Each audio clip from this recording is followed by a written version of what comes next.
പതിവ് പോലെ 6:30 ആയപ്പോൾ അവളുടെ അലാറം അടിച്ചു. എപ്പോഴും അമ്മായി അവൾക്കുള്ള ചായയും എടുത്ത് അവളുടെ മുറിയിലേക്ക് വരുമായിരുന്നു. ഇന്നും പതിവ് പോലെ ചായയുമായി വന്നിട്ടുണ്ട്. അമ്മായിയല്ല, ധ്രുവാണ്. അവൾ കണ്ണു തുറന്ന് ഉറക്കപ്പിച്ചയിൽ അവനെ നോക്കി. അല്ല, ഇതാര്? തനിക്ക് ഉറക്കത്തിൽ സംസാരിക്കുന്ന സ്വഭാവം ഉണ്ടല്ലേ? അതെന്താ അങ്ങനെ പറഞ്ഞു? ഒന്നുമില്ല, ഞാൻ ചിലതൊക്കെ കേട്ടു. എന്ത്? എന്തോ ധ്രുവേട്ടാന്നോ മറ്റോ. അതിന് ഞാൻ അങ്ങനെ സ്വപ്നമൊന്നും കണ്ടില്ലല്ലോ. അവൾ മനസ്സിൽ പറഞ്ഞു. ശരിക്കും ഞാൻ അങ്ങനൊക്കെ പറഞ്ഞു? പിന്നെ ഉമ്മ എന്നൊക്കെ പറയുന്നുണ്ടായിരുന്നു. അയ്യോ, നാണം കിട്ടും. അവൾ സ്വയം പറഞ്ഞു. ഇതാ ചായ, ചെറിയമ്മ തനിക്ക് വേണ്ടി തന്നുവിട്ടയാ. അവളുടെ എക്സ്പ്രഷൻ കണ്ടിട്ട് ചിരി വന്ന അവൻ അവിടെ നിന്നും ഹോളിലേക്ക് വന്നു. സത്യത്തിൽ അങ്ങനെയൊന്നും തന്നെ നടന്നിട്ടില്ലായിരുന്നു. അവൻ അവളെ വെറുതെ ഇതാക്കാൻ വേണ്ടി പറഞ്ഞതായിരുന്നു. അവൾ കട്ടിലിരുന്നു കൊണ്ട് ചിന്തിച്ചു. ദൈവമേ, ഞാൻ ഇനി എങ്ങനെ അങ്ങേരുടെ മുഖത്ത് നോക്കും? കോളേജിൽ പോകാൻ അവൾ എന്നത്തെയും പോലെ കുളിച്ച് റെഡിയായി കഴിക്കാൻ വന്നിരുന്നപ്പോഴാണ് ധ്രുവും പിള്ളേരും കൂടി അവിടെ അവൾക്ക് വേണ്ടി കാത്തിരിക്കുന്നത് കണ്ടത്. ആ മോളെ, ബാ വന്നിരിക്കി. ആ അമ്മായി. അവൾ ഒരുവിധം തൻ്റെ ചമ്മലൊക്കെ മറച്ചു പിടിച്ച് കഴിക്കാൻ വന്നിരുന്നു. അവളുടെ ചമ്മിയ മുഖം കണ്ട് അവളെ പറ്റിച്ചതിൽ സന്തോഷ നിർവൃതി അണയുകയായിരുന്നു ധ്രുവ്. ശേഷം കോളേജിൽ പോകാൻ ഇറങ്ങി അവളെ കണ്ട് ഗൗരി പറഞ്ഞു. മോളെ, അവിടെ നിൽക്ക്, ധ്രുവ് കൊണ്ടാക്കി തരും നിന്നെ. നിനക്കിന്ന് താമസിച്ച് പോയാൽ മതിയെന്ന് പറഞ്ഞതുകൊണ്ട് ധ്രുവ് കൊണ്ടാക്കിക്കോളും എന്ന് ഞാൻ മാമനോട് പറഞ്ഞു. അയ്യോ വേണ്ട അമ്മായി, ഞാനെന്നാ ബസ്സിന് പൊക്കോളാം. അത് കുഴപ്പമില്ലടാ, ഞാൻ അവനോട് പറഞ്ഞു മോളെ കൊണ്ടാക്കാൻ. അവൾ പിന്നെ ഒന്നും മിണ്ടിയില്ല. ഞാൻ എങ്ങനെ അമ്മായിയോട് പറഞ്ഞ് മനസ്സിലാക്കും അങ്ങേരുടെ മുഖത്ത് ഞാൻ എങ്ങനെ നോക്കുമെന്ന്? അവൾക്ക് ബൈക്കിൽ പോകുന്നത് പേടിയാണെന്ന് അറിയാവുന്ന ധ്രുവ് ബൈക്ക് തന്നെയാണ് എടുത്തുകൊണ്ട് വന്നത്. ബൈക്കിന് പോകാനാണോ? നിന്നെ കോളേജിലേക്ക് ഇറക്കാൻ ചെറിയമ്മ പറഞ്ഞു. അയ്യോ, എനിക്ക് പേടിയാ. ഞാൻ നടന്നു പൊക്കോളാം. ബസ് സ്റ്റോപ്പ് ഇവിടെ അടുത്തല്ലേ, ഞാൻ എന്നിട്ട് ബസ്സിന് പൊക്കോളാം. അത് വേണ്ട, ചെറിയച്ചൻ കാറ് കൊണ്ടുപോയി. പിന്നെ ഇങ്ങനൊക്കെയല്ലേ പേടി മാറ്റുന്നേ, വാ കേറ്. അവൾ ബൈക്കിന്റെ പുറകിലായി കയറിയിരുന്നു. വണ്ടി സ്റ്റാർട്ടാക്കിയതും അവൾ അവനെ അള്ളിപ്പിടിച്ചിരുന്നു. തനിക്ക് ഇത്രയ്ക്ക് പേടിയാണോ ബൈക്കിൽ പോകുന്നത്? അതെന്താ? അത് ഞാൻ പണ്ട് ബൈക്കിൽ നിന്നും വീണിട്ടുണ്ട്, അതുകൊണ്ട്. ആണോ? പിന്നെ താനിങ്ങനെ ചമ്മിയിരിക്കുന്നു വേണ്ട, ഞാൻ വെറുതെ പറഞ്ഞ രാവിലെ അതൊക്കെ. വെറുതെ പറഞ്ഞായിരുന്നു? കാലമാണ്, വെറുതെ മനുഷ്യൻ എത്ര നേരം തീ തെറ്റിച്ചു. എന്താ, എന്തെങ്കിലും പറഞ്ഞായിരുന്നോ? ഒന്നുമില്ല.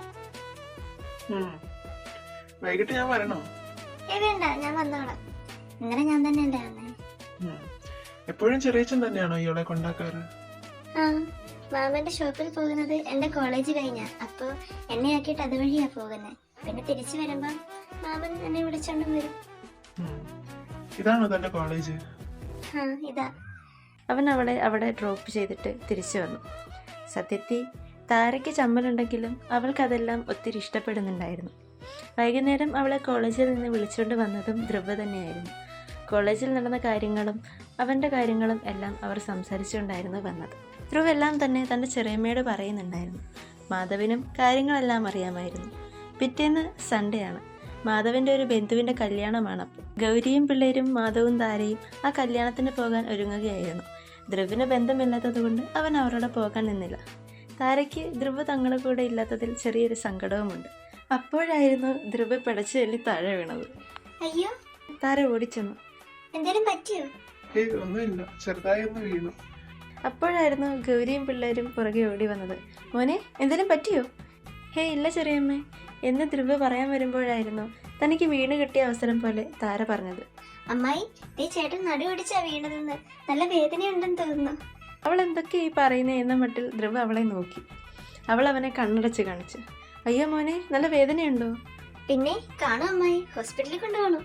ഗൗരി അവന് തിരുമ്മി കൊടുത്തു. താരയുടെ ഉദ്ദേശശുദ്ധി എന്താണെന്ന് മനസ്സിലാക്കാൻ വേണ്ടി ധ്രുവും അവളോട് ചേർന്ന മട്ടിൽ അഭിനയിച്ചു. മോനെ, ഞാൻ ചെറിയച്ചനോട് പറയാം നിന്നെ ഹോസ്പിറ്റലിൽ കൊണ്ടുപോകാൻ. നല്ല വേദന കാണില്ലേ? കാണാം അമ്മായി, നടുപിടിച്ച് വീണതല്ലേ. പിന്നെ മാമനെ ബുദ്ധിമുട്ടിക്കണ്ട, ഞാൻ ധ്രുവേട്ടനെ ഹോസ്പിറ്റലിൽ കൊണ്ടുപോയിക്കോളാം. അപ്പൊ അതാണ് കാര്യം, ധ്രുവ് മനസ്സിൽ പറഞ്ഞു. അത് വേണ്ട താര, ഞാൻ പൊക്കോളാം. നിനക്ക് കല്യാണത്തിന് പോകേണ്ടതല്ലേ? എനിക്കങ്ങനെ കല്യാണത്തിന് പോകാൻ താല്പര്യമൊന്നുമില്ല. അതുകൊണ്ട് മാമനും അമ്മായും പിള്ളേരും കല്യാണത്തിന് പോകട്ടെ, ഞാൻ ചേട്ടനെ കൊണ്ട് ഹോസ്പിറ്റലിൽ പോയിക്കോളാം. അതെല്ലാം കണ്ടുകൊണ്ടാണ് മാധവ് പുറത്തു നിന്നും അകത്തേക്ക് കയറി വന്നത്. മാധവനും ഗൗരിക്കും എല്ലാം മനസ്സിലായിരുന്നുവെങ്കിലും ഒന്നും മനസ്സിലാവാത്ത മട്ടിൽ അവരും നിന്നു. അയ്യോ, അപ്പൊ ചേച്ചി ഞങ്ങളുടെ കല്യാണത്തിന് വരുന്നില്ലേ? ഇല്ല മോനെ, ചേച്ചി ദ്രവ്യേട്ടനെ കൊണ്ട് ഹോസ്പിറ്റലിൽ പോവാന്ന് പറഞ്ഞ കേട്ടില്ലേ? ആ, എന്നാ നീ അവനെയും കൊണ്ട് ഹോസ്പിറ്റലിൽ പൊക്കോ. പിന്നെ നിന്റെ വീട്ടുകാരോട് നീ എന്തെന്ന് ചോദിച്ചാൽ ഞാനെന്ന് പറയും. അത് എനിക്ക് അസൈൻമെന്റ് ഒക്കെ എഴുതാറുണ്ട്, അതുകൊണ്ടാണ് വരാത്തെന്ന് പറഞ്ഞാൽ മതി. ഗൗരിയും മാധവും ചിരിച്ചു. എന്നാൽ ശരി, ഞങ്ങൾ അങ്ങോട്ട് ഇറങ്ങുക, നിങ്ങൾ ഹോസ്പിറ്റലിൽ പൊക്കോ. ആ ശരി അമ്മായി. അങ്ങനെ അവർ അവിടെ നിന്നും ഇറങ്ങി. ശേഷം ധ്രുവ അവളോടായി ചോദിച്ചു, എന്താടി നിന്റെ ഉദ്ദേശം?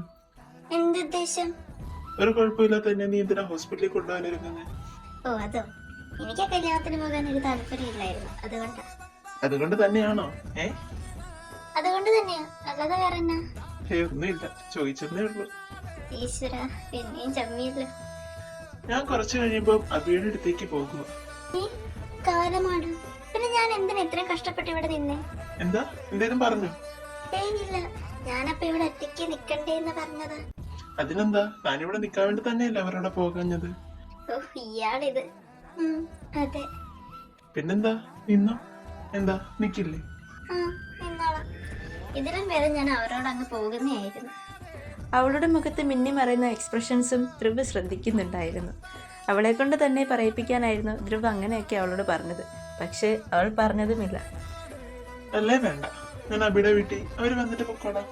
അവളുടെ മുഖം ഒന്ന് വിടർന്നു. താൻ എന്തായാലും ഒരുങ്ങി നിൽക്കുമല്ലേ, നമുക്ക് എവിടെയെങ്കിലും പോയാലോ? അവളുടെ മുഖം ഇച്ചിരി കൂടി വിടർന്നു. പോകാം. എന്നാ നിക്ക്, ഒരു 10 മിനിറ്റ് എന്നും പറഞ്ഞ് അവൻ കുളിച്ച് റെഡിയാകാൻ പോയി. അപ്പൊ പോകാം. ആഹാ, ഡ്രസ്സൊക്കെ മാറിയോ?